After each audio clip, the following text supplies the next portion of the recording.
You want to turn in your Bibles? That's fine. So you'll trust me. Genesis 1:27. After the hymn of creation is reaching its climax, we read these words. God created humankind. The older translation said man. The newer translations are gender neutral and say humankind. God created all humankind in God's own image. In God's image, God created us. Wesleyan grace theology begins there. You might have heard something on TV or from a preacher. I heard it just last week from Franklin Graham on television or in a commercial, in which he said the Christian walk begins with, Lord Jesus, I am a sinner. No. The Christian walk begins with our earliest memory of childhood, when we ask, who am I? And in the church and in the Christian family, just as you say to a child, honey, you are mine. You are my precious one that I received into this world as a baby, and I've loved you and nurtured you and cared for you. And sometimes you've made bad choices that suffered bad consequences, and sometimes you've broken my heart, but you don't do that whole lecture, but that's what you're thinking in your mind. But you just hug your child and say, you are mine. That's what God does to us. Constantly. We may be on skid row or death row. We may have done the most unspeakable thing to someone. We may have damaged our own body in unspeakable ways. But regardless of who we are and what we have done in our behavior does not define us. God's creation defines us. We are made in God's image. So just as I am always my mother and father's child, I'm always God's child, regardless of my behavior. Don't forget that. Let me illustrate that. Suppose you go to a junk shop and look at some antique pots sitting there. They're all black. They're all in bad state of repair. If you have a magnet in your pocket, you can go over and stick a magnet to those pots. If it is an iron pot, it sticks. It's a black iron pot. You can take that pot home and scrub it, and scrub it, and scrub it, but it'll always be a black iron pot. One sitting beside of it looks black also, tarnished, dirty, but you stick your magnet to it and it doesn't stick. It's a brass pot. Brass doesn't attract a magnet. You take that brass pot home and scrub it and scrub it and scrub it, and guess what? It begins to gleam. It begins to glow. It's this beautiful yellow brass. That's what it always was. Tarnished, neglected, abused, yes, but always brass.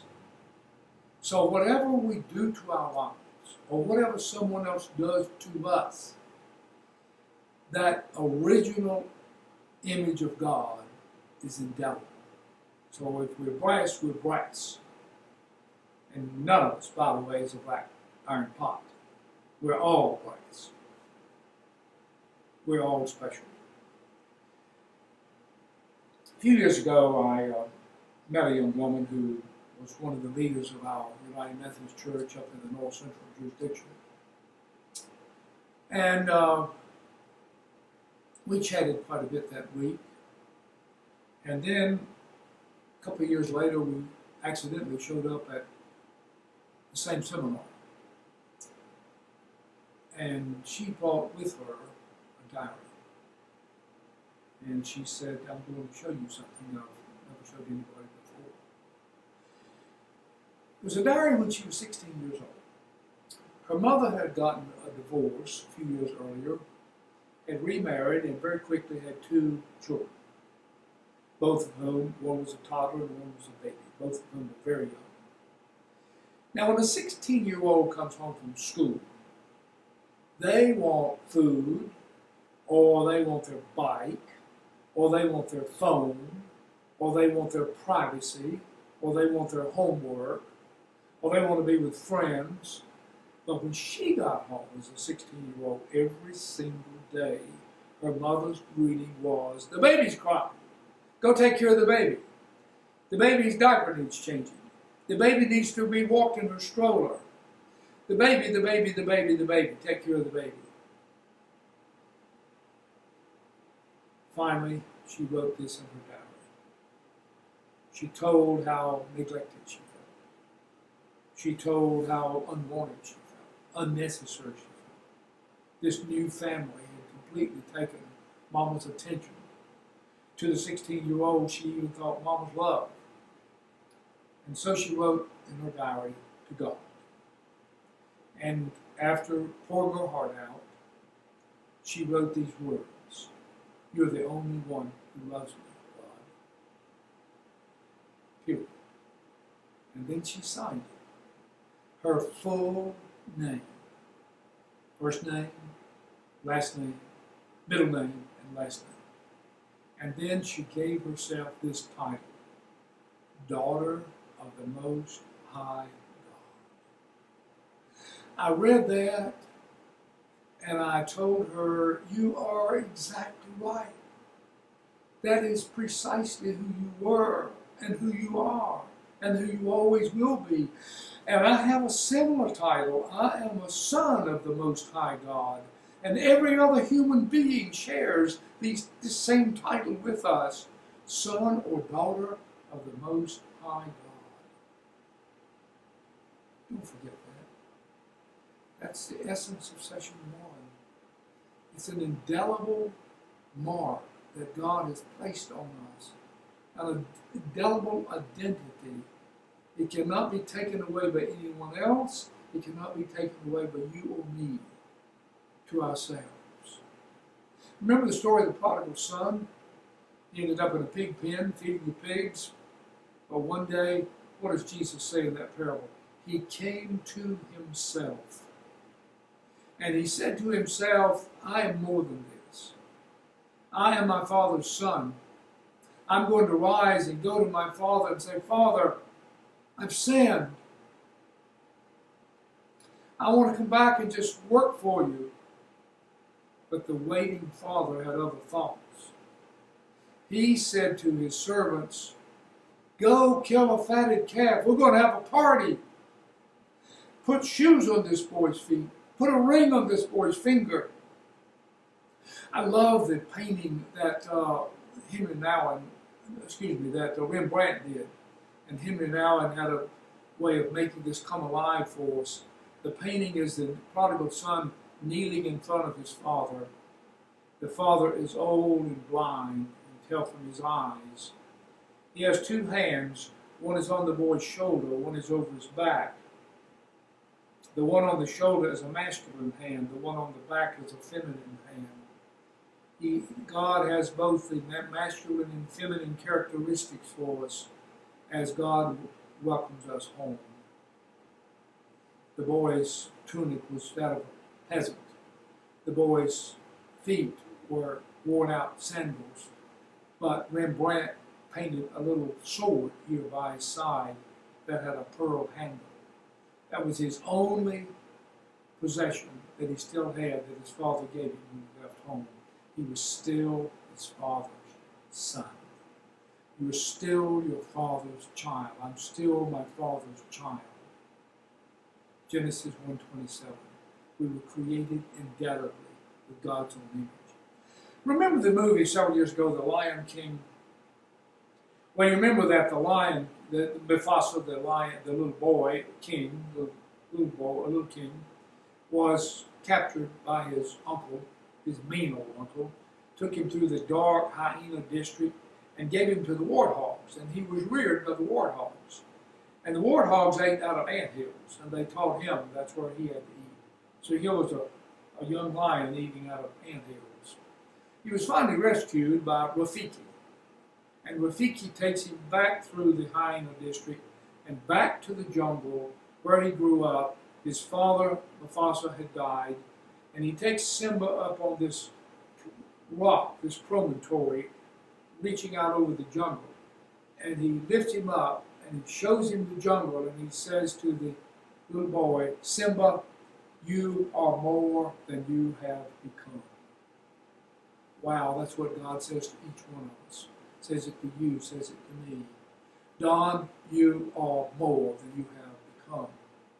I created you, I endowed you, I am loving you, and I'm going to tell you now, you have potential. You haven't reached yet. See this painting here? I've been to the place where that was painted. The artist really doctored it up. It wasn't a stone house. Didn't have that nice a door. He was vacationing in the Trossachs, Hunter was, Open Hunter, and he went out on the porch one evening, and he looked down and saw this old shack, and vines were growing all over it. And he thought, oh, that's interesting. I think I'll walk down there. And he walked down there, and he parted the vines off the door enough that he could see it, and he saw something amazing. It didn't have a latch on it. It was just a door with no latch. You see this door, there's no latch. And he had the inspiration to paint this wonderful picture of Christ knocking at the door. It comes from Revelation. Behold, I stand at the door and knock. If anyone hears my voice and opens the door, I will come in and we'll have supper together, you with me and me with you. It's the first Bible verse I ever learned. I quoted it when I was just a little bitty boy in a one-room country church up in Rockingham County, Glencoe Methodist Church. That was my first Bible verse. It couldn't have been a better one, because Jesus still knocks at our door of our heart. He still wants to come in, but the latch is on the inside. We are God's child. God, Leonard Sweet calls this God's nudges, God's moments, God's knocks. Wesley called them God's impressions on the heart. From time to time, we have our God moment, don't we? Wesley also called it the awakening of the soul. Instead of being saved, which is kind of our parlance today, Wesley called conversion being restored. He called sin a dis-ease, D-I-S hyphen, E-A-S.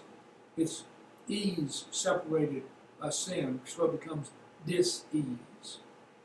And this is what God comes to us as God's children and says, I want to cure you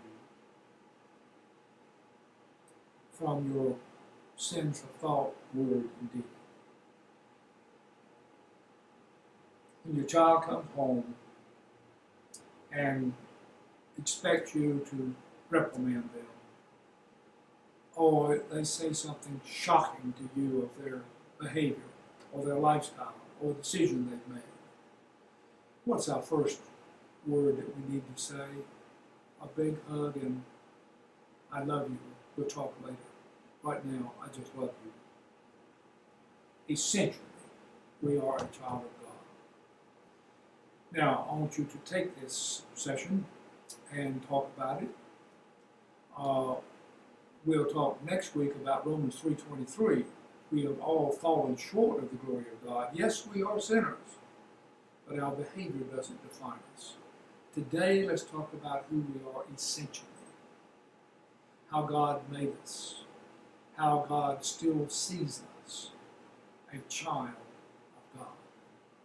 Now, you take this to your class, and if you ever want to get back to me to talk about it, I'll be welcome to do that.